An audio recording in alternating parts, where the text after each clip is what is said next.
My best friend and I built the company together for 8 years. Then she spent a year secretly convincing the board to push me out. She thought nobody knew about the missing money.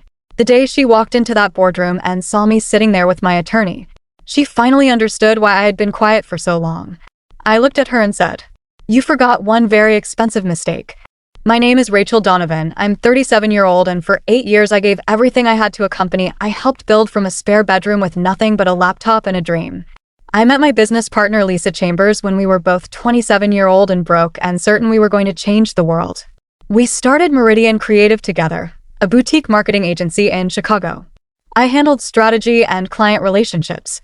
Lisa handled design and operations. We were good together. Great, actually. Within 5 years, we had 14 employees, a downtown office, and clients who flew in from out of state just to work with us. I trusted Lisa the way you trust someone who held your hand through the lean years. The way you trust someone who knows your bank account password and your worst fears and your coffee order without asking. That trust was the most expensive mistake I ever made. It started with small things I dismissed too quickly. Meetings I wasn't invited to. Decisions made without my input.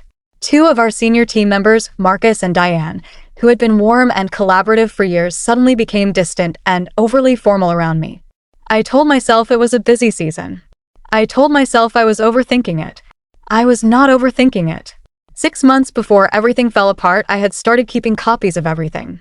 Not because I suspected anything specific. Just because something in my gut felt wrong, and I have learned over the years to listen to that feeling even when I cannot name it. Every contract, every client email, every financial report, every internal decision memo.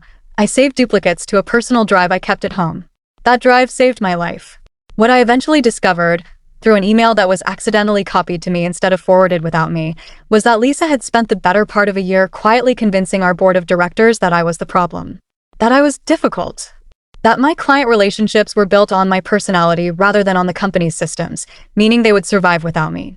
She had positioned herself as the stable, systems-driven founder and painted me as a liability. She had also been in private conversations with our largest client, Henderson Group, assuring them that a leadership transition was coming and that the company would be stronger for it. I read that email chain 3 times. Then I forwarded it to my personal account, closed my laptop, and went for a long walk. When I came back, I did not say a word to Lisa.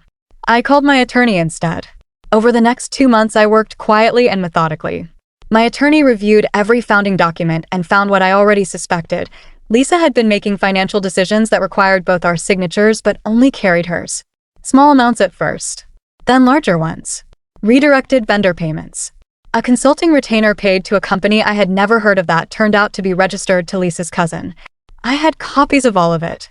My attorney contacted the board directly and requested an emergency meeting. Lisa was not informed in advance. When she walked into that boardroom and saw me sitting at the table with my attorney and a 47-page document detailing every financial discrepancy, every forged signature, and every backdated memo, she went completely still. I did not raise my voice. I did not cry. I looked at her across that table and said simply, "You forgot that I kept copies of everything." The board removed Lisa from her position that afternoon, pending a full financial audit.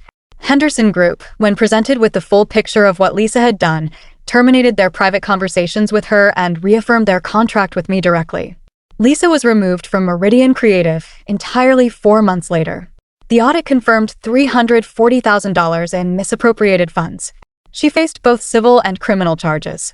I rebuilt the leadership team with people who had watched everything happen and chosen to stay loyal. Meridian Creative is still standing, still growing, still mine. Lisa sent me one message after everything concluded. It said, "I didn't think you'd fight back." I didn't respond. Some people mistake your kindness for weakness. They forget that the person who built something once can build it again, and this time they know exactly what to watch for. Thanks for watching. Don't forget to like, share, and subscribe for more stories. Thank you.